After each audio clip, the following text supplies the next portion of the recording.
IELTS loves to trap students, even the smart ones. You read everything, you understand the text, but you still miss the answer. Let me expose the 5 biggest traps examiners use to keep students stuck at band 6. Let's go. The first trap that we'll be addressing is the not given trap. Let's look at this particular question, for example. And I know that most people get this confused. Which question is not given and which one is not?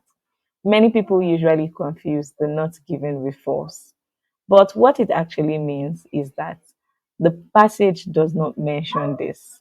So let's look at this particular question, for example. We have this question which is not given in the passage, but it can be confusing. The question says, in the judge's opinion, the scarecrow dressed as an alien was better than the giant bird. And so we focus where they mention the giant bird and the alien. It says the scarecrow were judged by a team of people from the village. The winning children's team made a scarecrow that looked like a giant bird, which would surely keep every real bird away.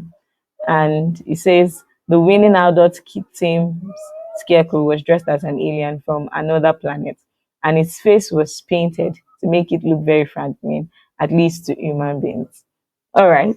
So from this question, people would usually say that it is false because we have the giant bird mentioned and then the alien mentioned. But it is actually not given because there is no comparison made between the both of them.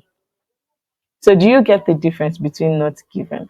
False, you want to think of false as opposite, and then not given as it is not mentioned. No comparison was made, and so the answer to this is actually not given. Let's go to the next trap. The next trap that we're going to be talking about is the keyword mismatch. So most times people would expect that the words you see in the question is what you see in the passage. But that's not how IELTS works. Yes, you see a particular word in the passage, but you see another in the question. So you want to make sure that you are not searching for the exact word, because if you do, you will definitely miss the answer. So let's look at this question type that is before us. Let's just even take not the questions now, that first sentence in the flow chart, which says arrange seats according to the type of meetings and participants. People would expect that you will see exactly that. But look at what it says here when it comes to participants, and then you're not even seeing seats, you are seeing sitting. And so it says consider the participants and decide what is best. Can you see that that is not exact? It is a paraphrase. And so that is the way IELTS works.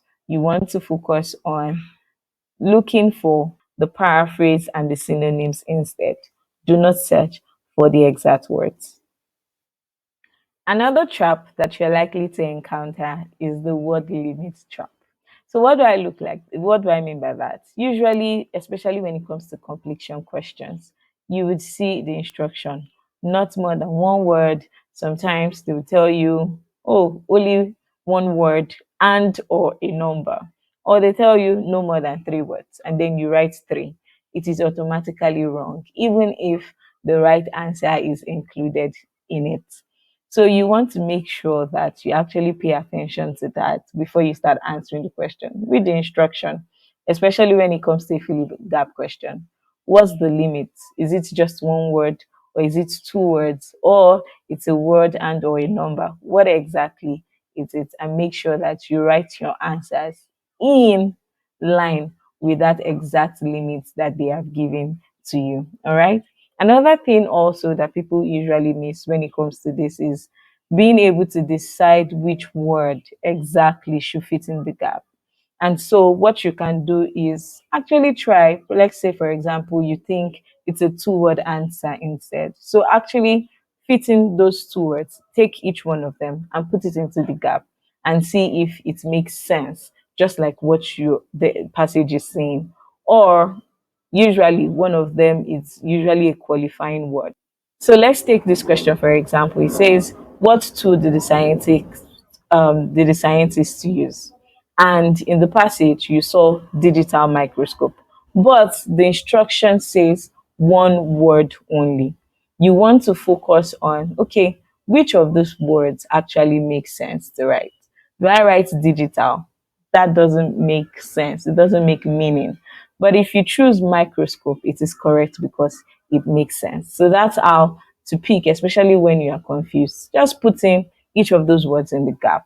Which one makes sense? Which one is saying the same thing that the passage is saying?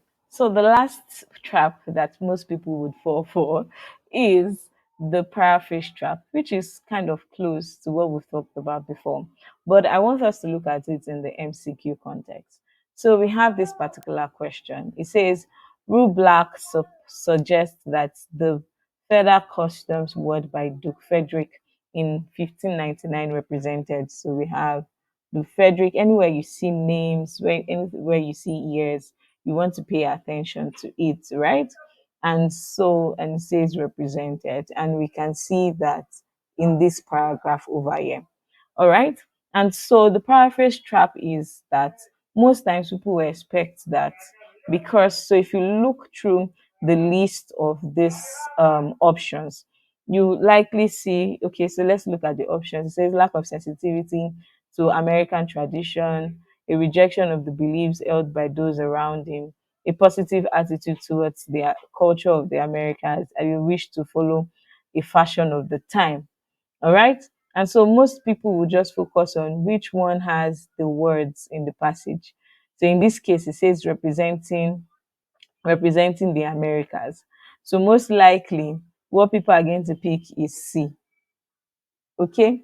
C as the answer, just because they saw the Americans there. But is that truly the answer? You want to ask.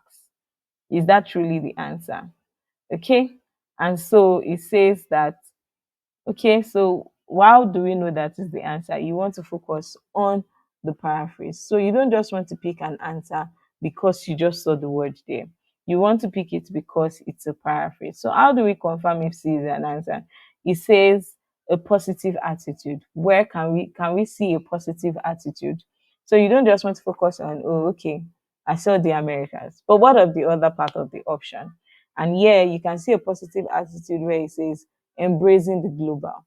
Of course, embracing the global is a positive attitude towards things. And so you say that is the answer. But for some questions, it doesn't usually work that way. And so let's look at the last question. It says, according to Rublack, one reason why feathers survive in European military costume was because. So we have the European military costume, right? And here we have armies of Europeans, of Europe. So can you see the thing of paraphrasing here as well? But let's look at the option. It mentions that, okay, they remained, and it says birds were seen as having religious significance. Feathers suggested certain qualities about military activities. The power of feathers was feared by other culture. And then it says soldiers came to associate particular birds with warlike qualities. Okay, so looking at this, let's see what we can about it. It says, okay, warfare. All right, so we can see warfare here. So we can see warlike at qualities, right? We can also see sacred here, which also matches the fact of feared, because when you say something is feared, you're saying it's secret, right? You can see significance here, and then you say, oh, okay, this has to do with significance, right? And so you can actually pick any of these options as the answer just because you saw the words, but you want to focus on paraphrasing. You want to focus on meaning and not words. Okay, you want to focus on meaning and not words. So now we want to read through it. As to, it says one reason that they survived. So it says within the armies of Europe, so it says within the army of Europe, feathers remain an essential part of military costume. Rubal thinks that there may be several reasons for this strange contradiction. It is associated with the notion of graceful warfare, she says. This was a period when There were no standing armies, and it was hard to draft soldiers. One solution was to exercise the military to make it seem more graceful and powerful. Feathers became associated with the idea of art faring. There are also already a path of military garb among many Native American people and the Ottoman Empire. Ruber believes that just as some of these cultures considered the feathers of certain birds to be highly significant and sometimes sacred, the European soldiers saw the feathers as impacting noble passions such as bravery and courage. He says one reason why the feathers survived in European military. So we're not talking about America. So that cancels out certain things like the European, the American, Native American, the Ottoman. That cancels out anything that has to do with secret. Okay, that cancels out option C. We're focusing on the Europeans themselves. And so that is the European soldiers. Okay, and so you want to ask yourself which option actually paraphrases what they said about the European soldiers, where it says European soldiers saw the feathers as impacting noble passions, bravery, and courage. So this also cancels out D, where it says soldiers came to associate particular birds. It just says feathers. It doesn't say the particular birds. It says birds were seen as having religious significance. It doesn't mention anything about religious. It's talking about traits here. And so B is the answer. So do you see that if you focused on word for word or even just slight paraphrasing, you would have missed the answer. But the answer is actually B. And where there is this, it says feathers suggested certain qualities about the military activities. And you can see it here where it says, what are the qualities? Passions, bravery, and courage. So this is the paraphrasing trap that most people focus on. So focus on meaning and don't just focus on words. All right. If you found this video very helpful, then you want to share, like, and subscribe for more IELTS tips. And so if you want more about IELTS reading, how to navigate every question type, how to recognize the traps that they have mentioned, then you want to grab my reading toolkit. The reading toolkit has videos for all question types, and also it has practice questions that you can take, and also has answer explanations. So we're not just telling you, oh, this is the answer. We actually have a PDF where we explain why is this the answer, why is it true, why is it not given, why is it option A and not option D. We explain all of that. And also we also have a small PDF file that summarizes all the question types strategies in just one file. And so that means you can download it on your phone, take it to the exam, or just to have a refresh before stepping into the exam hall and taking the exam. So if you want this, just comment toolkit, and of course I'll send the link to you. Bye for now, and subscribe for more IELTS tips. It's your coach, Bye.